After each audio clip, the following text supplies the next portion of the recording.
Gracias a todos por estar aquí. Me hace mucha ilusión esta conversación con Esther. No sé cuánto tiene que durar, pero bueno, iremos hablando y si nos pasamos, pues nos decís. Cuando se aburran, que lo digan. Exacto, cuando os aburráis nos decís y ya está. Bueno, la conversación se enmarca dentro de la exposición que no sé si todos habéis podido ver en la galería, Poema de los números primos. Y ya que nos enmarcamos en este contexto, pensaba que sería interesante que Esther nos contaras por qué empiezas a trabajar con los números primos. ¿Cómo surge esta idea? Bueno, o sea, esto lo he dicho ya 350 veces, pero lo tengo que repetir. O sea, en la época, en los años 70, yo hacía instalaciones con maquetas, de instalaciones espaciales con hilos en el espacio, etcétera. Y bueno, hice muchas porque me encanta hacerlas y en un momento determinado me di cuenta que estaba un poco amanerándome y haciendo, o sea, limitándome a una estética muy codificada, por así decir, y me dije, bueno, hay que cambiar, tengo que hacer un esfuerzo para, o sea, tengo que hacer algo para salir de este amaneramiento. Y entonces pensé, pues me tengo que poner una condición, como muchos artistas antes que yo han hecho, y lo tenía en la cabeza, me puse en el modo solucionar este problema. Y un día soñé que nadaba en un mar de números, además todos los números eran azules, y cuando me desperté, digo, uy, qué sueño tan raro, y vi los números, me acordaba de algunos números del sueño, y pensé yo al principio que eran impares, que no eran divisibles por 2, porque ninguno era divisible por 2. Y luego, no sé por qué, pensé en los números primos. Y dije, oye, a lo mejor son números primos. Y entonces fui a una biblioteca, cogí números, pedí números para ver si podía haber listas de números primos en los libros de matemáticas, me pasaron uno y efectivamente eran números primos. Y entonces decidí empezar a trabajar con los números primos. Al principio, por ejemplo, Mario Merz ha trabajado, pero con la serie de Fibonacci, que son previsibles, o sea, el número siguiente es la adición de los dos anteriores, pero los números primos, hasta hoy nadie conoce la regla, si existe o no, que los condiciona. Entonces me decía, uy, no podrás hacer nada porque son aleatorios, no sé. Y yo, bueno, pues estas cosas decidí, me empeñé y empecé a trabajar. Me costó mucho encontrar algo que me pareciera que podía funcionar y mi primera idea fue poner una base de color, porque yo consideraba mezclar la anarquía del color, la libertad del color, frente al rigor de los números. Y empecé trabajando así, hice algunas obras, me costó tiempo encontrar algo que, verdad, mi primera exposición la hice en el 83, o sea, yo había trabajado desde la mitad de los años 70, y al final, o sea, me pareció sí, y esto me dio como una especie diciendo, es posible, y entonces continué hasta hoy. Bueno. Muy bien. Y tú en alguna conversación que hemos tenido dices que de matemáticas no sabes. Sé lo que estudié en el bachiller. Yo digo siempre que para mí el arte es una vía de conocimiento, y es verdad, porque yo sé hacer casi nada. Y cuando me propongo hacer algo y tengo una idea, tengo que aprender a hacerla. Entonces, cuando empecé a trabajar con los números primos, yo sabía lo del bachiller, que no eran más que divisibles por ellos mismos y por la unidad, como todo el mundo. Y entonces decidí, o sea, yo leo revistas de divulgación, libros de divulgación científica, porque los no divulgación no llego, o sea, y leía y empecé a aprender cosas sobre los números, y muchos de los cuadros que están en la exposición son el origen, son, por ejemplo, la laguna, el que tiene como un cuadro vacío en el centro, o los números sexy, etcétera, etcétera. Esto yo lo he aprendido en los libros, o sea, no sabía ni que existía nada de esto, pero a medida que avanzas, pues se despierta tu curiosidad, tienes más interés, buscas información, o sea, lo que hace todo el mundo, ¿no? Cuando no sabe, intentar aprender. Claro, y por ejemplo, en alguna de las obras que están presentadas sí que marcas de diferentes colores los números primos, los números sexys, los números gemelos, ¿no? También incluso la espiral de Ulam. ¿Nos puedes contar un poquito más para que no conozcamos? La espiral de Ulam, por ejemplo, que he hecho una serie, es un matemático que se llama Ulam. y que trabajó mucho con los números primos, y entre otras cosas hizo, si empiezas a escribir los números primos en espiral, a partir del 41 se produce una diagonal de números primos continua. En un momento determinado comienza a haber vacíos, pero en esta diagonal hay siempre mucho número primo. Entonces esto, por ejemplo, me interesó. O sea, y digo, ay, pues, ¿qué puede dar esto con los diferentes sistemas que yo puedo inventar? Y entonces hice una serie. O sea, yo empiezo dando a cada número primo un valor especial y no primo. Todos los números primos o no primos, yo les doy un valor espacial, 1 centímetro, medio centímetro, depende de lo que quiera hacer. Y luego, a partir de este momento, los escribo o bien en línea, o bien en espiral, o bien así como me parece bien, y intento encontrar un sistema que los ponga en comunicación y que crea sistemáticamente una estructura. Entonces, lo que yo sé hoy de los números, pero no solamente de los números primos, pero que es lo que trabajo fundamentalmente, es que cualquier cosa que hagas con los números, si los respetas, porque los números están allí, yo no los toco, están donde tienen que estar. O sea, se crea un ritmo interno que es maravilloso. Por eso les llamo poemas, el poema de los números primos. Porque, o sea, hagas lo que hagas, si los respetas y los trabajas seriamente, hay un movimiento, nunca es simétrico, jamás es simétrico, pero, o sea, y cuanto más avanzas, cuanto más grande es la obra, mejor. A veces, por ejemplo, empiezo a trabajar y busco un sistema y digo, esto no va a funcionar, pero continúo, y si continúas, seguro que funciona. Son muy agradecidos los números primos. Bueno, claro, los números primos siguen siendo a día de hoy un enigma, ¿no?, para muchos matemáticos científicos. Y en estas referencias y en estos aprendizajes que tú has hecho, ¿alguna vez has citado a Sophie-Marie Germain? Sophie Germain. Sophie Germain. Utilizar un seudónimo, de hecho, ¿no? No, o sea, estoy trabajando con los números primos de Sophie Germain.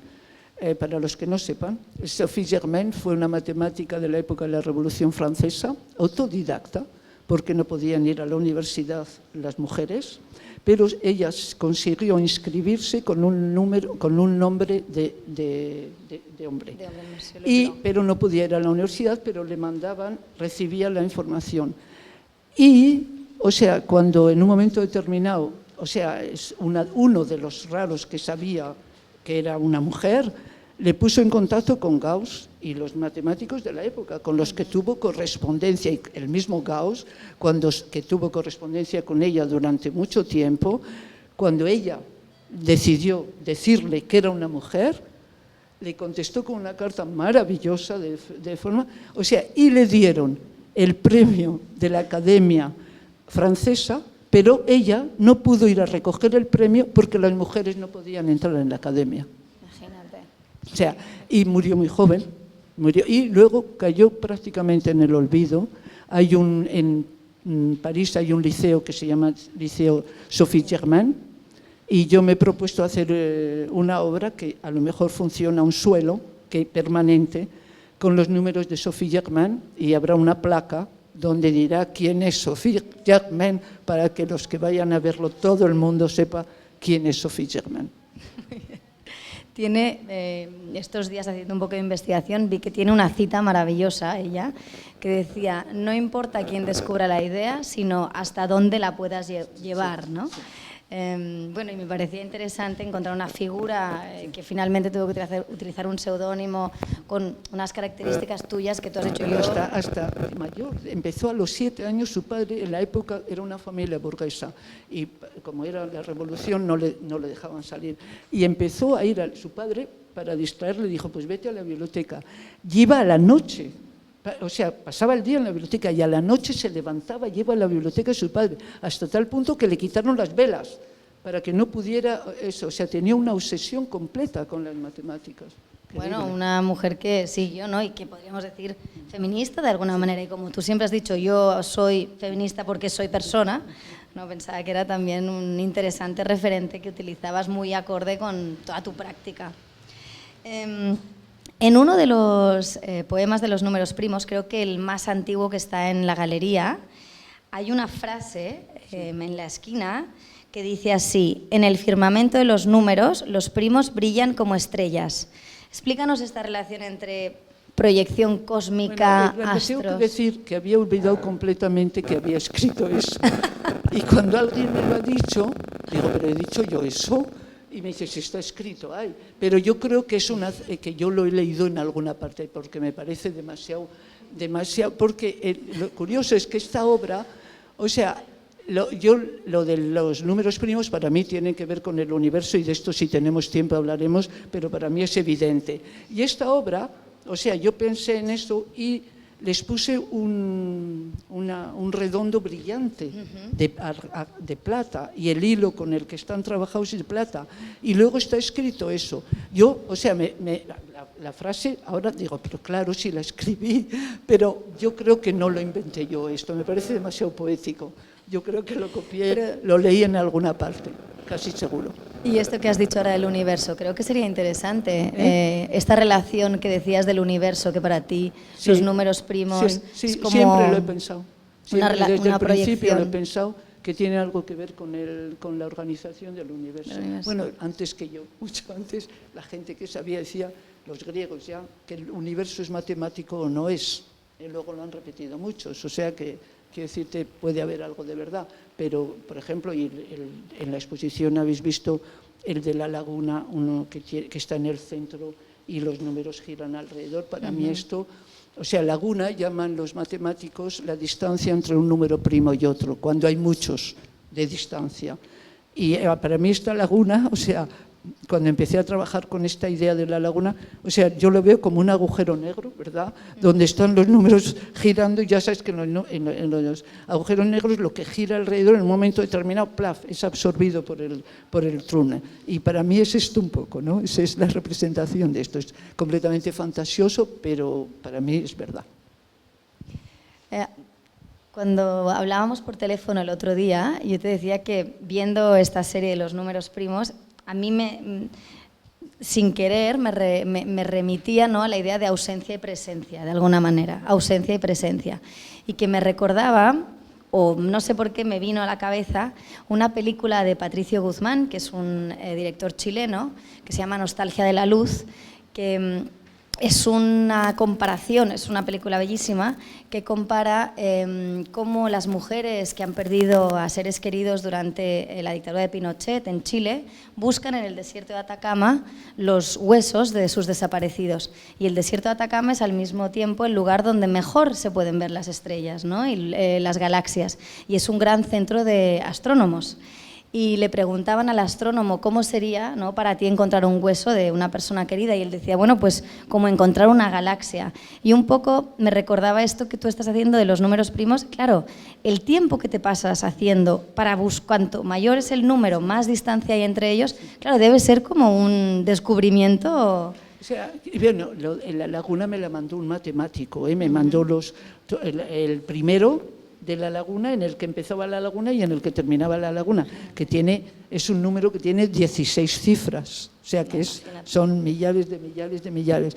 Y yo, como 16 cifras es imposible escribir en un cuadrado de 1 centímetro, en la obra está escrito solamente las 6 últimas cifras, pero en el papelín que lo dan, o sea, pone exactamente lo que es. Pero para mí, o sea, yo siempre lo he dicho, que quiero decirte, por ejemplo, yo siempre cuando empecé, que creo que te lo he contado, que empecé en el 83, vi yo esto, que claro, cuanto más avanzas en la serie, más fácil es encontrar un divisor, porque el número es más grande. Entonces llega un momento que hay mucho espacio entre un número primo y otro número primo.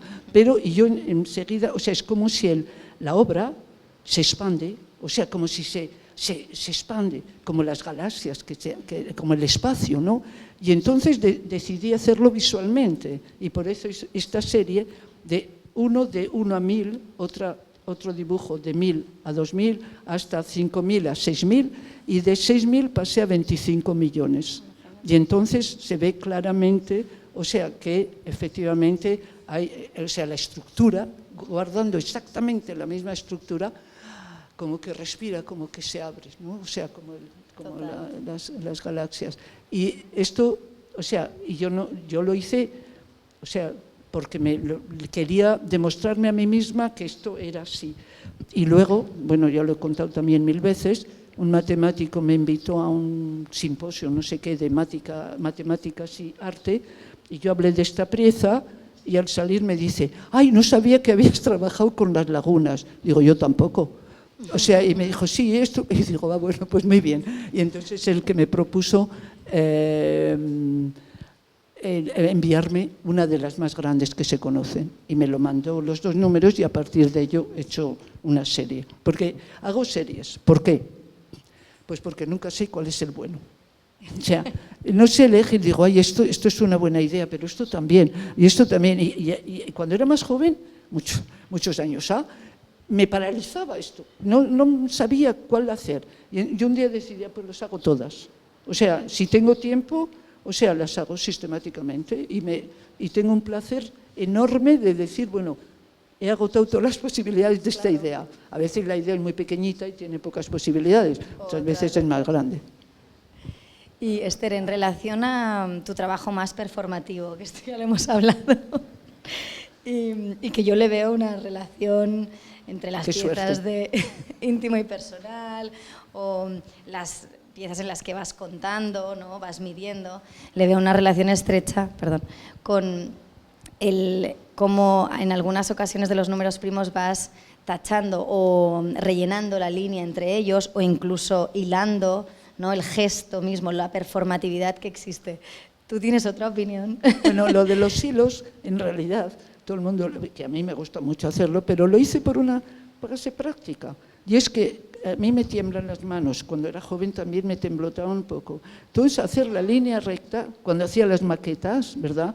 No quería emplear la regla porque tardas más, y siempre las líneas, o sea, se me torcían. Y un día pensé, qué idiota, ¿y si pongo hilos? O sea, si coso hilos, entonces las líneas son rectas automáticamente, y ya está. Bueno, entonces, ¿qué relación tú le ves, o qué no relación le ves entre tu parte más performativa y los números primos? Pues mira, si voy a ser honesta, yo no le veo ninguna. Si voy a ser mal honesta, está bien ser entonces honesto. Puedo crear... No hay que crear. Puedo crear una teoría inmediatamente, o sea, diciéndote, por ejemplo, que en la performance, yo la defino, porque como te lo preguntan 350.000 veces, pues un día decidí una respuesta que daba sistemáticamente, que es el arte del tiempo, del espacio y de la presencia. Ajá. Bueno, pues ya está, y además es verdad. Y entonces luego me di cuenta, honestamente también, que esto lo puedes decir de muchísimas manifestaciones artísticas. Entonces, en la performance, por supuesto, se puede dar, o sea, es evidente para mí, no vamos a demostrarlo, pero es evidente. Pero estos 3 elementos también están en la obra plástica, en los números primos, o sea que es una definición que no sirve estrictamente para nada, porque lo que puede ser cualquier cosa no es nada, y es el caso. Pero es verdad que yo paso mucho tiempo, muchísimo, o sea, no os podéis imaginar el tiempo que yo paso para hacer la maqueta.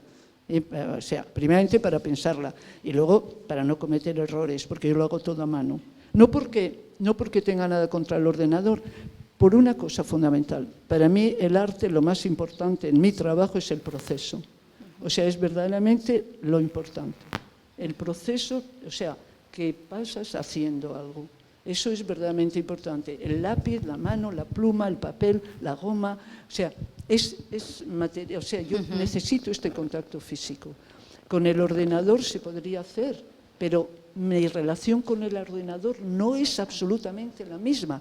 Y estoy segura que mi obra hubiera sido diferente. Si decido pagar a alguien para que me haga las cosas al ordenador, estoy segura, primeramente, ya mucha de la estética de obras que yo veo, estética ordenador, no me interesan personalmente. No tengo nada en contra, pero a mí no me interesan. Entonces, o sea, y el proceso tiene que ser tan diferente. Sí. Cuando te pones al ordenador y cuando estás yo, vamos, lo veo de tal manera que, aunque me cuesta horas y horas, y posiblemente muchos de los cuadros que están en la exposición, a lo mejor con el ordenador los hubiera hecho en una semana, y como yo los hago, tardo meses en hacerlos, pero yo no tengo prisa. Claro. Voy a llegar a la muerte de la misma manera, o sea, corriendo que sin correr, o sea que pues lo hago como me parece a mí bien, ¿verdad? Y Esther, entonces, en esa relación, que yo sí que le veo relación y tú no, ¿por qué no le ves relación entre la parte más performativa y los números primos? La verdad es que nunca me paraba a pensarlo. Vale. O sea, y cuando me lo preguntaste tú, digo, bueno, ¿qué le digo? Me invento una teoría, me invento una respuesta. Porque me hablabas del y te sistema. dije honestamente lo que pensaba, lo que les he dicho. Sí.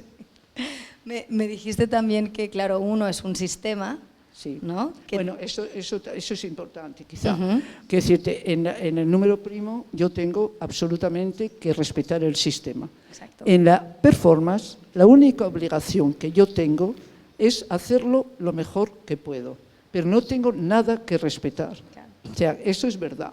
La performance, yo digo, y aquí hay artistas performáticos que pueden decir o no, es el arte más libre que existe. Para hacer una performance lo único que necesitas es tener ganas de hacerla. Mi generación inventó la performance. Yo pienso que la generación de Oyordé es igual de idiota o igual de inteligente que nosotros. O sea que se la puede inventar perfectamente. O sea, no tienes que... Si necesitas una teoría, te la inventas. Si necesitas una manera de hacer, te la inventas. Si necesitas, todo lo que necesitas, te la inventas. Entonces es lo contrario del sistema de números primos. Yo tengo toda la libertad del mundo a la hora de elegir o definir el sistema que voy a utilizar, pero yo no puedo cambiar, detrás del 3 está el 4 y no puedo hacer otra cosa que poner el 4. O sea...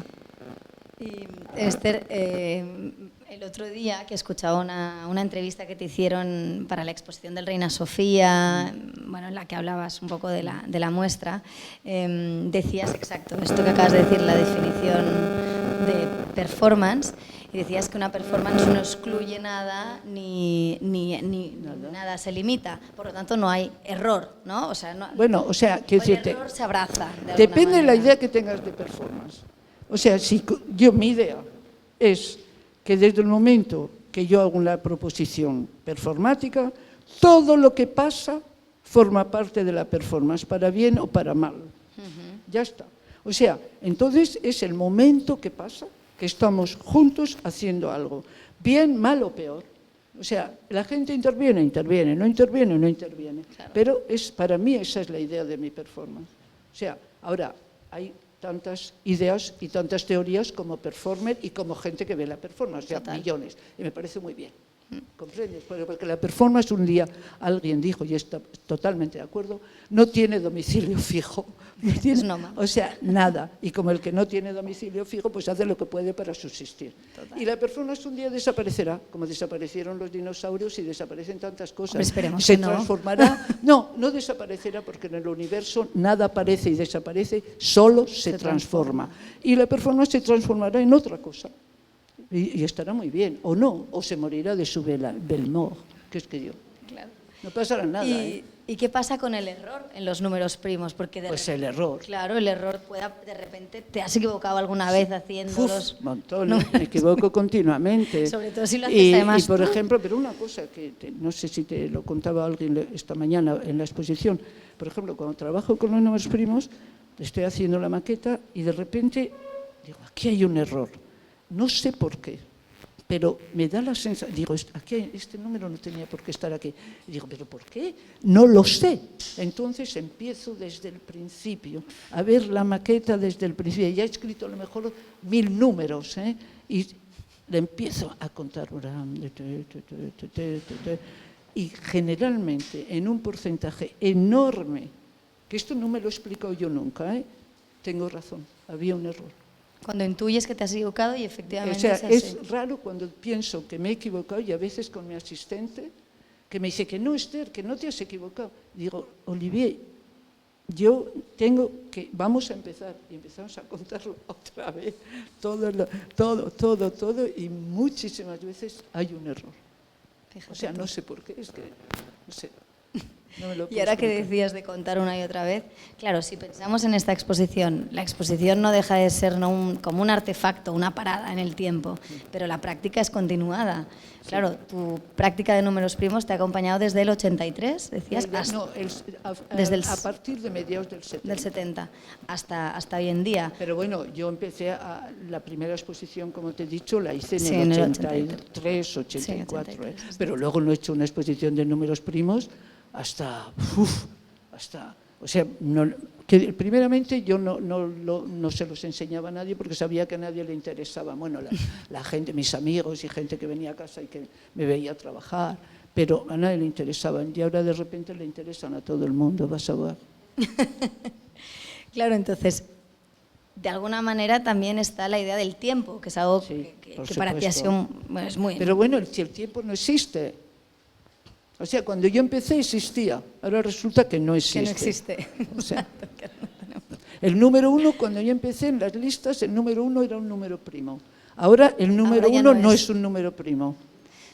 Claro, y con los avances te ha permitido también otros sistemas para contar. Sí, claro. Porque claro. que no habían antes. Sí, pero yo soy muy primitiva. O sea, sigue siendo muy enigmático. Y el Elemental, tiempo también es elemental. enigmático.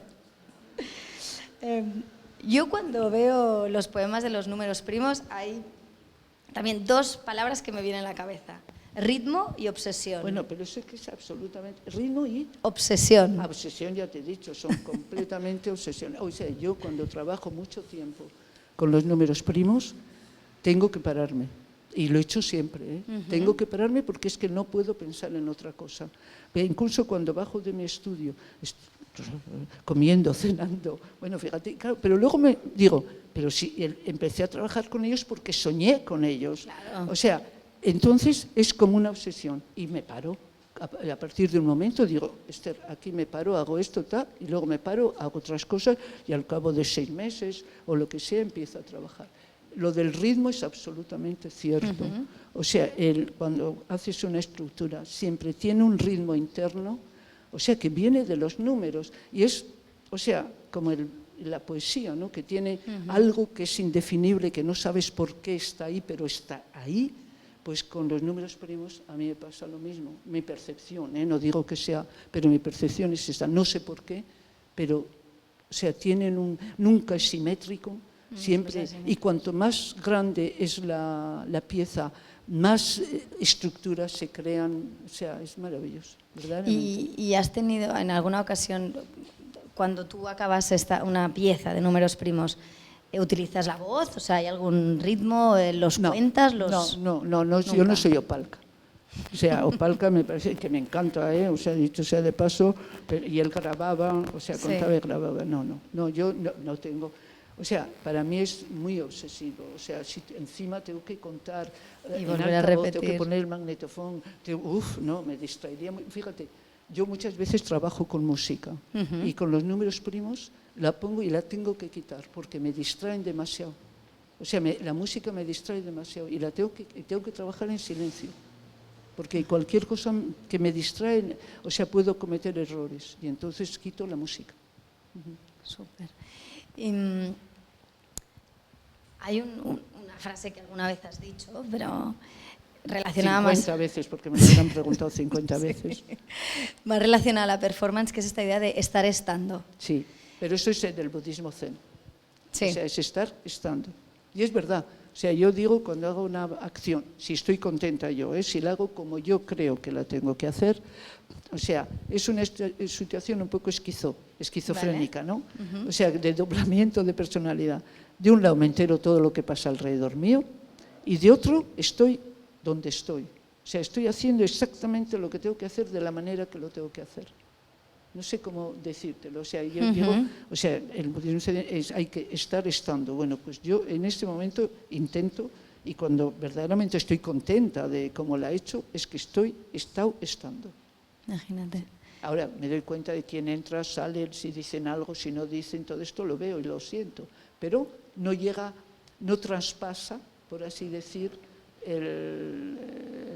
no sé, el estado de esprit, o sea, que en la que yo me pongo si verdaderamente lo hago bien.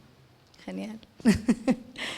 No sé, Esther, si quieres decir algo, No, o alguna, gracias. o alguien Gracias, quiere creo comentar que ya algo, está bien. o alguna pregunta, algún comentario, si alguien quiere preguntar. no sé, aprovechar que En estamos estos casos aquí. nadie pregunta nada, o sea que bien, hemos terminado. Gracias a todos y hasta la próxima. No, espera que a lo mejor...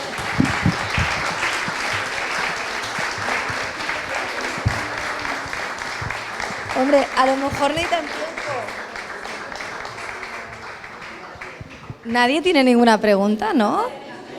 Yo creo que a lo mejor necesitan un poquito de tiempo para pensar, ¿no? Puedo pasar el... Se lo vamos a pasar al... Hola. A ver, Jordi. ¿Quién quiere hablar? Jordi.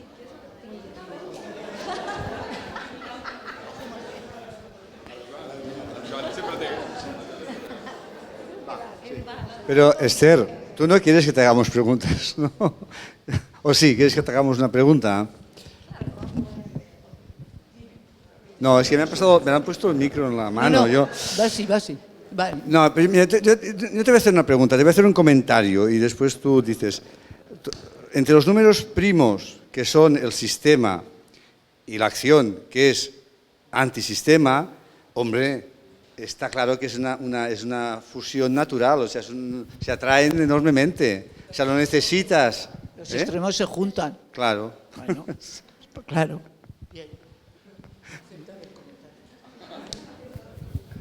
Bueno, también se podría pensar que el azar es un sistema, no sé, si nos ponemos ya a rizar rizos.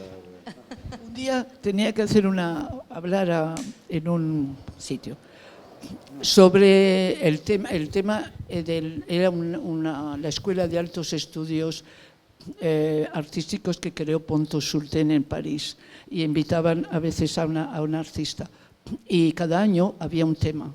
Y entonces decidieron, ese año me tocó a mí, me invitaron a mí, y tenía que hablar, o sea, el tema era la anarquía, hablas de tu trabajo con respecto a la anarquía, etc. Y yo, acepté y dije luego, ¿de qué hablo?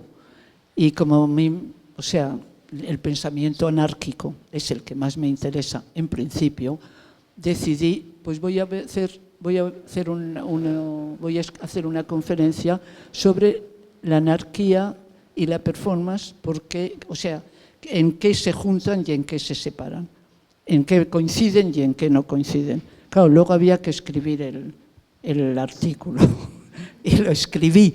Y pensando, por lo que dices tú, ¿no? O sea, pensando, en realidad eran todo lo opuesto. O sea, generalmente era la anarquía de una manera, se oponía al mundo performático tal como se entiende normalmente, ¿comprendes? Y, mira, Freinet, un pedagogo francés, en uno de sus libros decía que todo tiene relación con todo, cosa que ahora sabemos perfectamente. Dice, se puede empezar hablando, por ejemplo, de las ratas y llegar a hablar de las estrellas. Y yo creo que nosotros, entre la performance y la anarquía, yo pensé esto, se puede llegar a la anarquía hablando de performance, y lo conseguí. Hablé de la anarquía y de la performance, en qué les unían y en qué se separaban. O sea que todo puede tener una relación, incluso cuando son contradictorios.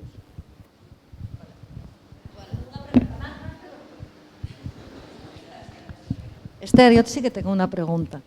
No, ahora que últimamente los números parece que controlan nuestra vida, los algoritmos también. ¿Cómo ves El día contando. Por eso. La gente me pregunta, oye, ¿y por qué trabajas con los números? Digo, pero si forman parte de nuestro cotidiano. Contamos el dinero, contamos el tiempo que tenemos, contamos la distancia, los amigos o no amigos que tenemos. Estamos todo el día contando. O sea, pues es normal que en un momento determinado, sobre todo en el momento que la vida, el cotidiano se introdujo en el arte, o sea, el número, es una cosa evidente, forma parte absoluta de nuestras vidas, de nuestro cotidiano, no lo podemos eliminar. A mí a veces me da la sensación de que después de tantos años creando sistemas, parece como que haya un ejercicio de intentar controlar los números, o sea, fijarlos. No, ninguno, en absoluto. En absoluto. Además, Es una pretensión estúpida, no podría, con mis conocimientos además. Que decirte, para la gente que sabe mucha matemática, mucho ordenar, mucho todo, a lo mejor no tengo ni idea. Yo desde luego no. Pero al final los fijas, o sea, los paras, pareces que los pares en el tiempo. ¿Que los números, los paras, los fijas, los representas. No, es la imagen. Ya. Es la imagen solo. El número es otra cosa que la imagen. Y la idea esta que has soltado así tan poética de que el tiempo no existe, ¿puedes darnos desarrollarlo? El tiempo no existe, has dicho. No entiendo. El tiempo no existe, has dicho. Porque lo he leído en los libros de astronomía. O sea, no lo he inventado yo, lo dicen los que saben, o sea, que todo es presente. Bueno, no te lo explico porque tampoco yo lo he todavía digerido mucho, pero vamos, o sea, es así, o sea, ¿qué quieres? No tenéis más que comprar libros y enteraros que el tiempo no existe. ¿Vale? ¿Ya? ¿Nadie se anima? Bueno, pues gracias, Claudia. Gracias, Claudia. Gracias, Esther.